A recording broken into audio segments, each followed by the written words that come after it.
Akala nila, ginayuma mo na. Napaka-unfair nyo naman. Grabe naman, hindi ba mabuti kasi yung kalooban niya tsaka medyo makapal yung wallet niya. Okay, nagbabalik. DJ Ganda Wanda, kasama niyo pa rin dito sa 101.1 Yes FM para sa programang Chika ni Wanda. At ang chika sa akin, wala daw naniniwala na jowa mo siya.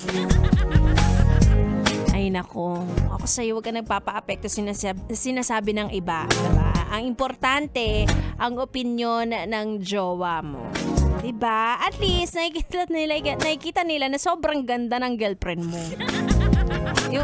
Yung sa part mo lang, siguro medyo hindi sila makapaniwala kasi yung mga ex mo hindi ganun kaganda, diba?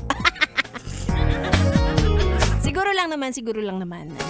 Kaya huwag kang magpa-apekto. Mga evil eye yan. Diba? Yung tumitingin sa, sa physical at hindi inaalam, ay, baka naman match sila sa ugali or pareho sila ng interes. Diba? May mga ganon.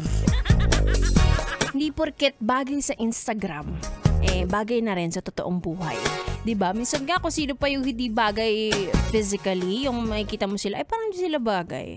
Sila yung nagko-compliment talaga sa ugali. Tara! Binibigyan na kita ng benefit of the doubt kasi mamaya naman talagang, ginayuma mo yan, balak.